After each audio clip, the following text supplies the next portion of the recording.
President Trump is in Scotland for a 5-day visit. It puts a little bit of physical space, at least, between him and the growing Epstein fallout in the nation's capital. The president golfing today at his property in Turnberry, Scotland, one of two golf courses the president owns and plans to play during his visit. Trump also plans to meet with British Prime Minister Keir Starmer and the head of the European Union Commission for Trade and Tariffs talks. The trip to Scotland, though, is not without controversy. The president has already been met with some large protests, and more are planned for his visit. CNN's Jeff Zeleny is in Scotland for us. Not unheard of course, for an American president or any world leader, frankly, to be met with some protests. But walk us through not only what he's seen and heard there, but also what is on deck for him over the next few days, Jeff. Well, Erica, certainly President Trump has grown very accustomed to protests. This time, of course, they are very far away from him. He is spending the bulk of his time on his properties, 3 nights at the Trump Turnberry Resort on the western coast of Scotland, and then 1 night. And he's also opening a new golf course on the northern coast of Scotland, which is the ancestral homeland of his mother. That is what really brings the connection to Scotland that Donald Trump has talked so often about. He talks about Scotland in a very fond way, but it is less clear if residents of Scotland feel as fondly toward him. There were many supporters who turned out last evening near Glasgow to watch Air Force One arrive, always quite a sight and spectacle, but there were also many protesters who turned out to protest his mere presence here and his policies as well. We talked to Fiona McPherson to give her view about President Trump. I think we're probably going to have to play nice, but I don't want us to. But you know, America was our ally for so long. We relied on America so much. Now it's an embarrassment. I don't know. It's very, very tricky. I think politically, yes, we've got to play nice, but on the other hand, if we condone his behaviour, what message are we sending out to the world? And you may have seen the Boston Red Sox hat on Fiona. She's actually a dual citizen of the United States and Scotland and follows U.S. politics very closely, she said. But as for the rest of the agenda, the president is largely doing this working vacation, playing some golf, even in the windy and often or somewhat rainy Scotland as it is at the moment. But he's also holding trade talks, scheduled to do so with the head of the EU on Sunday, as well as the British Prime Minister on Monday. He'll return to Washington on Tuesday evening after doing a ribbon-cutting dedication ceremony at a golf course named after his mother. Erica? Jeff, appreciate it as always. Thank you. Trump's approval has dropped to the lowest of his second term and perhaps most notably an all-time low of either term among independents. They're a big reason why he won the presidency again. And also notable, he's starting to take hits from the very people who got him elected. That includes MAGA stars who are critical and skeptical of the Epstein excuses. Elon Musk, who continues to attack the administration's handling of this, and Rupert Murdoch, whose paper, The Wall Street Journal, has broken several key stories shining light on this relationship between Trump and Epstein. Now listen to Charlemagne the God's theory on all of this. Trump got beef with Rupert Murdoch, Elon Musk, all these people who really helped put him in power, they don't seem to be rocking with him anymore. And I don't know if Trump realizes it, and I could be completely wrong. But if Trump is definitively named in the Epstein files in a damning way, credible allegations, not just association, I believe this is the perfect excuse for Republican elites to stage a political coup and push him out.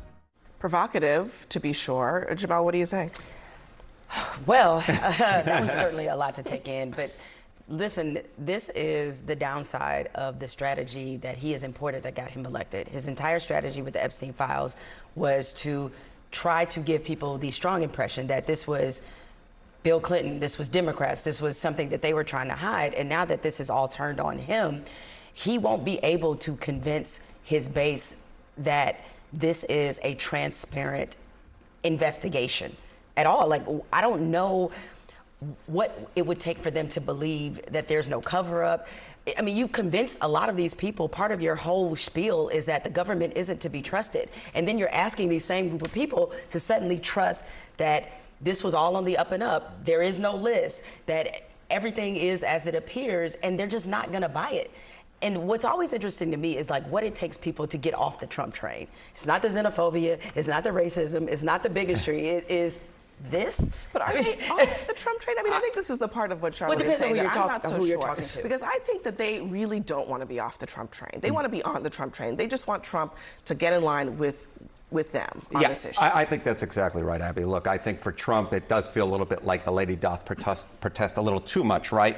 But when it comes to his approval rating with Republicans, it's basically as solid as it ever was. You know, you put it up on the graphic before, where you saw the smallest decline was among Republicans. If you look at the average of polls, his approval rating with Republicans, still at about 90%. Of course, those same Republicans say they are dissatisfied with the amount of information that's been released so far. Everyone is dissatisfied with the amount of information that's been released so far with concern to the Epstein files. Everyone thinks that there's something more going on there. But then making that leap to all of a sudden that his base is moving away from him, at least at this particular point in the polling data, we're not seeing it. I mean, so I don't want to suggest that these numbers here that I'm going to talk about are all the result of the Epstein files. They're clearly not. There's a lot else going on.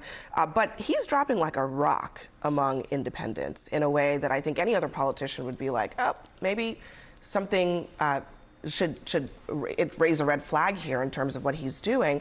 And then the small shift among Republicans, 2%, according to this Gallup poll, not earth-shattering, but how much lower can he afford to go if he is cratering with independents?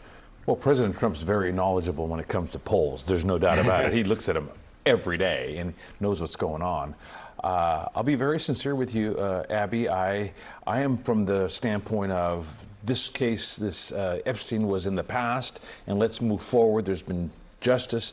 But MAGA's not going there. And I say that with all heart because I was just telling Harry that I was at a Home Depot store and I've had people come up to me and say, you know what, we want justice. And we didn't give Fauci a pass. We didn't give Obama a pass. We didn't give Hillary a pass. We're not going to give Epstein a pass. And I've been hearing that. So obviously when I hear Harry's polling go into the 80s, it has moved a little bit, but which hasn't caused concern for there's change. At the end of the day, look, Epstein is a creep, and Maxwell is worse, I believe. She's the one that brought little girls to him. So that is just horrible all the way around. So this notion of even pardon, who the heck is talking about pardon here, Abby? This is horrible. So in my opinion, Congress is gone. They're going to hear from their constituents. Yeah. Oh, yeah. And that's going to to be the telltale right there. What are you hearing at the Home Depot? Well, I haven't been to Home Depot recently. But He's a I will Costco tell you, man. Abby, a moment ago, as you said, among independents, his numbers have been cratering.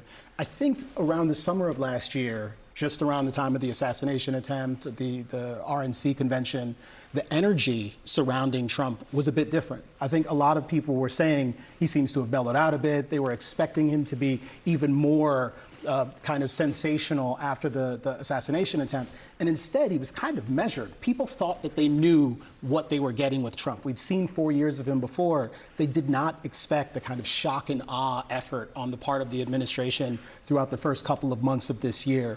They had a big agenda. They wanted to try to get really creative about the ways that they implemented things. With immigration, they scored a number of victories very early on, getting the illegal crossings down. But in terms of the way that they've gone about the enforcement, it's all dramatic performances. And I think it's alienated a great deal, a number of people, maybe not the base, but certainly the independents. I mean, Democrats, they are certainly jumping on the political bandwagon on this, but the anger, I don't know that the anger is on the Democratic side, even in light of that. The anger is very clearly on the conservative side. It is absolutely on the conservative side. Look, this, in my mind, for Democrats, it seems to be largely a political play, right? But low-hanging fruit. Low-hanging fruit. It's just an easy thing. An easy thing. But they finally have an issue that seems to unite their party, which has been very much divided to historic levels since the election, and one that actually divides Republicans who have been historically united since the election. So, of course, as a political play, Democrats are going to make it. But whether or not their heart is truly in it, well, let's just say I'm a little suspicious. Well, some of that, I have to say, it could very well be. Again, the weird thing about the Epstein files is that I really think there are some very legitimate reasons not to release them. Very legitimate. It's just that I think it's very suspicious to a lot of people. why all the people who wanted them released suddenly changed their tune once they've had a chance to look in them. Well, and that's the part that I think has raised the spidey sense of a lot of people who didn't previously care that much about this issue. And I think it's Trump's own responses is that he hasn't really done much to put out the fire and put out the suspicion around him, because as soon as it's brought up, he starts sort of railing against it. And I know he gets emotional about a lot of things. And then he goes to his very familiar buzzwords, Obama, Hillary. And it's like your material's getting old. Like at this point, like people don't want to hear that. They want to know, why is it that you appear to be hiding something if you're as innocent as you say it is, if it's just an association, he was just a friend, you didn't know about anything else, but you're not answering any real questions about it.